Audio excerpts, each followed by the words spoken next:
मोहम्मद अली जिन्ना, श्री मजरूल हक एवं श्री निवास शास्त्री आदि ने सरकार को समझाने का जोरदार प्रयत्न किया, किंतु सरकार किसी की भी बात मानने को तैयार न हुई। रॉलेट बिल का पास होना भारतवासियों पर कुठाराघात था, जिससे भारत की जनता में पूर्ण जागृति आ गई और वह सरकार का विरोध करने के लिए पूर्ण रूप से उद्यत हो गई। 22 मार्च सन 1919 के दिन महात्मा गांधी मद्रास में चक्रवर्ती श्री राजगोपालाचारी जी के यहाँ ठहरे हुए थे। उनको रात्रि में एक स्वप्न दिखाई दिया कि संपूर्ण देश में हड़ताल चल रही है और उक्त बर्बर कानूनों का विरोध जनता उग्र रूप में कर रही है। इस स्वप्न की कहानी महात्मा जी ने अपने सुहृदय मित्र चक्रवर्ती जी श्री राजगोपालाचारी को सुनाई और कहा कि मेरा विचार यह है कि सारे देश की जनता को हड़ताल करने के लिए कहना चाहिए। हड़ताल करने से जनता की आत्मशुद्धि होगी और मनोबल सुदृढ़ होगा। मुझे यह मार्ग उचित लगता है, अतः भारत की सारी जनता इस दिन सारे काम छोड़कर उपवास करे और मार्ग में आने वाली रुकावटों के लिए मन सुदृढ़ एवं शुद्ध करे।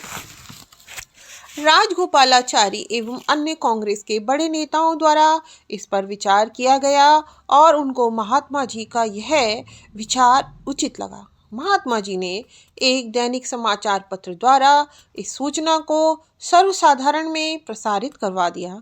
इस समाचार पत्र में हड़ताल का दिन 30 मार्च नियत किया गया था, लेकिन कुछ विशेष कारणोंवश तिथि को बदलकर 6 अप्रैल करना पड़ा, किंतु दिल्ली में यह हड़ताल 30 मार्च को हो गई थी, क्योंकि बदली हुई तिथि की सूचना दिल्ली तक पहुंचने में विलंब हो गया था।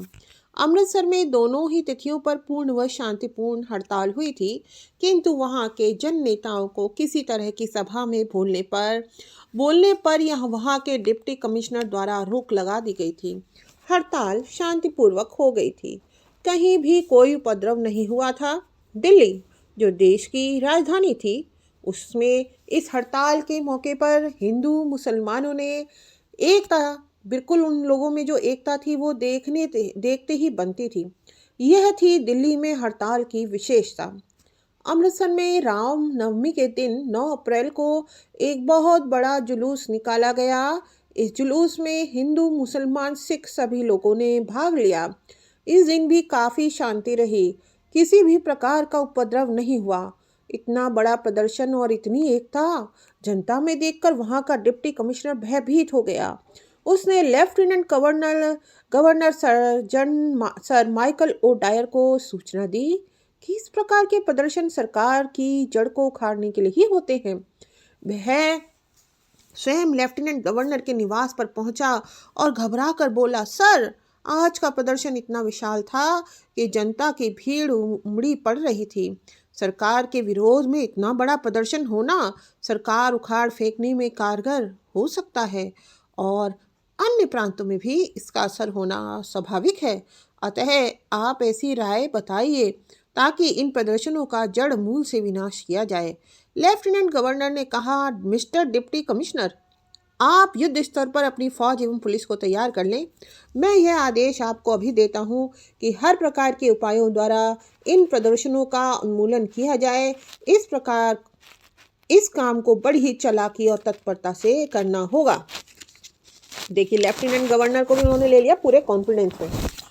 तो आगे क्या होता है देखिए, किस तरह से ये भूमिका बता रही हूँ मैं जलियांवाला कांड की, किस तरीके से सब कुछ रखी जा रही है। अभी लेफ्टिनेंट गवर्नर द्वारा प्राप्त आदेश लेकर डिप्टी कमिश्नर ने अपनी फौज और पुलिस को सतर्क कर दिया। उसने बड़ी चालाकी से पंजाब प्रांत के नेताओं को अपने निवास पर बुला भेजा।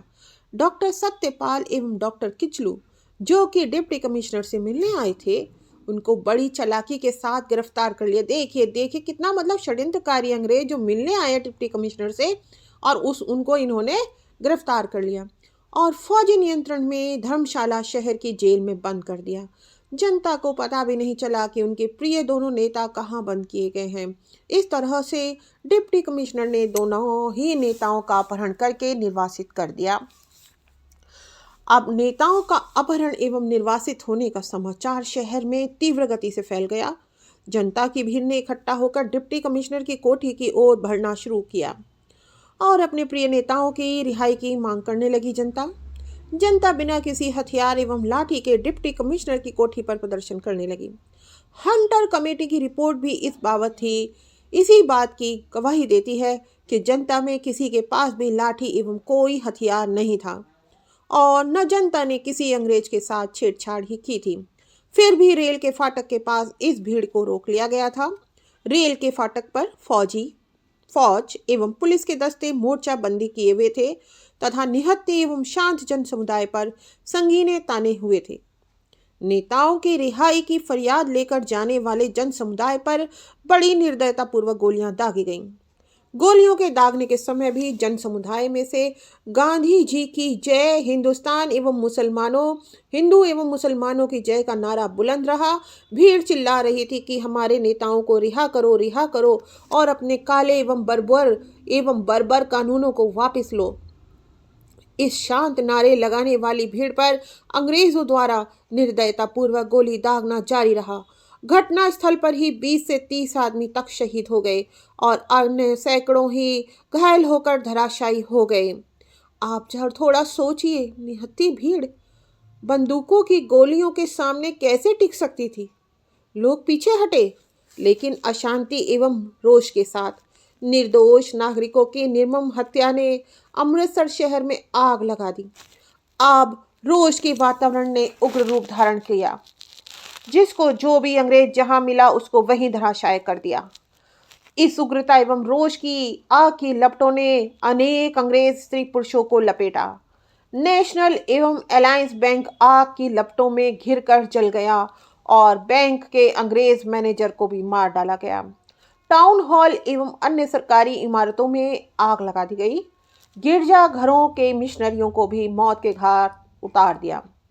सारा पंजाब प्रांत ही घोर प्रदर्शन कर रहा था, किंतु अमृतसर के इस गोलीकांड ने इस महायज्ञ को और भी प्रज्वलित कर दिया। 11 एवं 12 अप्रैल को अमृतसर का प्रत्येक बाजार बंद रहा। इन दिनों कोई कामकाज भी नहीं हुआ। मृतकों के प्रति जब लोगों ने अपनी श्रद्धांजलियां दी और उनके पार्थिव शरीर का दाह कर्म किया गया, इसके दूसरे दिन एक सार्वजनिक मीटिंग हुई और उसमें यह तय किया गया कि प्रदर्शन स्वरूप एक जुलूस और निकाला जाए। शांत एवं क्रोध में भरे हुए नागरिकों का विशाल जुलूस फिर से निकला। अंग्रेज अधिकारियों ने भयभीत होकर नगर का प्रबंध सेना को सौंप दिया। अंग्रेजों ने भारतीय नागरिकों को जो प्रशासन कार्य दिया था, उस दिन जनरल डायर ने उनसे वह भी छीन लिया और प्रशासन अपने हाथ में ले लिया।